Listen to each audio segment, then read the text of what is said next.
Police পাইকারি হারে কাউকে গ্রেফতার করবে না বলে জানিয়েছেন পুলিশের নবনিযুক্ত মহাপরিদর্শক বাহারুল আলম। বৃহস্পতিবার বেলা 11টার দিকে পুলিশ সদর দফতরে সংবাদ সম্মেলনে তিনি এই কথা জানান। এ সময় বাহারুল আলম বলেন, জুলাই আগস্টে পুলিশের কতিপয় সদস্য বাড়াবাড়ি করেছেন, আইন ভঙ্গ করেছেন, এতে কোনো সন্দেহ নেই।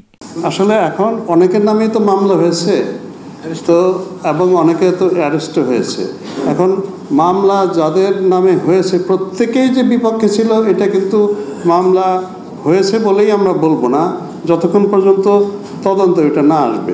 সেজন্য আপনারা খেয়াল করেছেন সাধারণ মানুষ যেরকম আসামি হিসেবে থাকার ফলেই আমরা যে গ্রেপ্তার করছি না, অ্যাট দ্য সেম টাইম পুলিশও যদি আসামি হিসেবে দেওয়া হয়ে থাকে প্রত্যেককেই আমরা কিন্তু গ্রেপ্তার করছি না, কারণ অনেককেই অনেক নির্দোষকেও দেওয়া হয়েছে বিভিন্ন কারণে।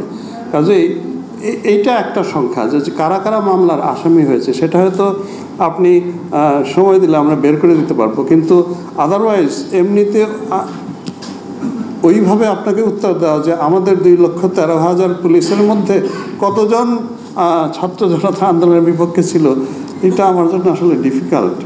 মিথ্যা মামলাকে কেন্দ্র করে অনেকে বাণিজ্য করছেন উল্লেখ করে আইজিপি বলেন, পাইকারি হারে কাউকে পুলিশ গ্রেফতার করবে না, নিরীহ কাউকে হয়রানি করা হবে না। দুঃখজনক হচ্ছে এগুলোকে কেন্দ্র করে অনেকে বাণিজ্য করছে সমাজের, তারাও প্রভাবশালী লোক, তারা এই যাদেরকে নিরীহ লোকদেরকে আসামি করা হয়েছে তাদেরকে নানান প্রলোভন দেখাচ্ছেন, প্রতারিত করছেন, টাকা নিচ্ছেন।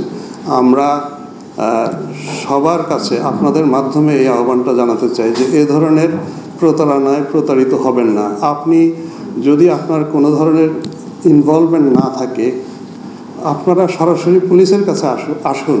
আমরা বিনা যুক্তিতে বিনা তদন্তে পাইকারি হারে কাউকে গ্রেফতার করব না, নাম থাকলেই গ্রেফতার করে ফেলতে হবে, এটা কিন্তু আইনেও নাই।